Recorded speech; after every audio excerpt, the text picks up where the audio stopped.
Good morning, viewer. We understand. Here's a breaking news. Yeah, the race is on to develop a new generation of liquid fuels that are activated by sunlight. And ELI researchers are helping to lead the way. Yeah, over the past decade, the basic research aim at creating sustainable solar-powered liquid fuel has reached a crossroads. New semiconductor materials can effectively capture sunlight and catalyze the conversion of carbon dioxide into valuable products, such as liquid fuels.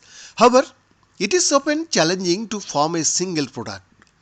Molecular catalysts can form a single product from carbon dioxide, that is called CO2, but are not stable.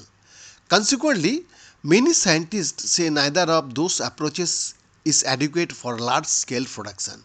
But a third methodology is now emerging. Early chemists involved in the Center for Hybrid Approaches to Solar Energy are combining new semiconductor materials with new molecular catalysts into more powerful, streamlined processes that may be scalable for wider use.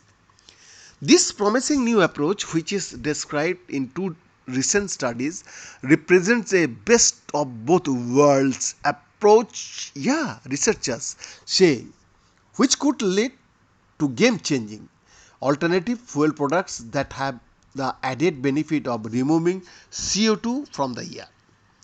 Both of these papers give me a lot of hope that a hybrid approach can work, said Eleanor Stewart Jones, a graduate student in Yale's Department of Chemistry and co-first author of one of the studies. We are definitely finding new ways to improve or enhance reactivity. Roughly a dozen Yale faculty members and graduate students are part of CHASE, a federally funded solar energy research hub comprised of 6 US research institutions and based at the University of North Carolina, Chapel Hill. CHASE missions is to accelerate research that may lead to the production of liquid fuels from sunlight, water, nitrogen, and carbon dioxide.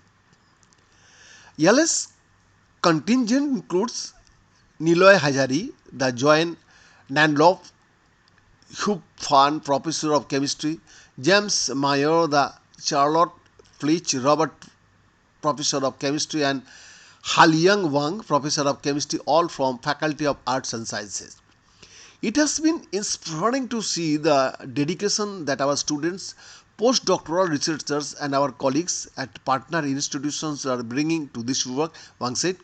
Each new discovery brings us closer to developing the technology necessary for practical solar fuels. Yale's research ingenuity is found and centered in the two new CHASE studies, both published in the Journal of the American Chemical Society. They focus on silicon-based photoelectrodes, the components in solar batteries that draw in sunlight and convert it into electrical energy.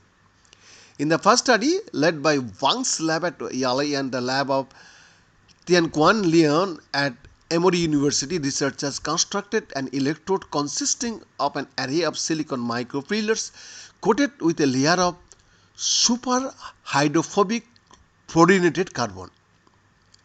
Yeah, the strategy boosted the overall electrode surface area and led to a dramatic rise in catalytic activity. We saw a remarkable increase up to 17 times more catalytic activity than the previous record for silicon photoelectrode, said Bo Sang, a Yale graduate student and chemistry and co-first author of the study.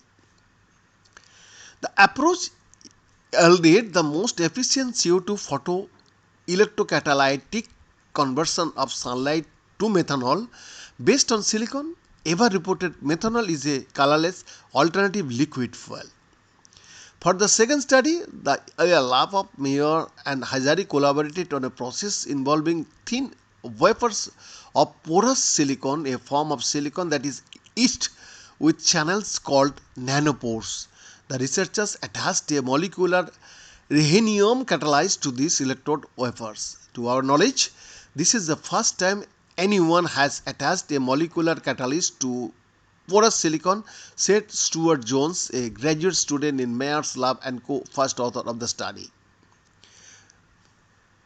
The resulting chemical reaction sparked by sunlight transforms CO2 into carbon monoxide in a more consistent and reproducible manner than when molecular catalysts are paired with flat non-porous silicon.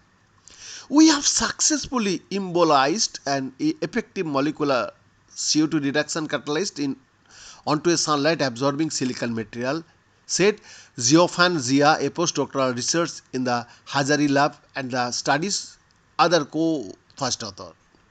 This enables the device to directly utilize energy from sunlight to produce fuels. Bravo, bravo, bravo. Beyond this exclusive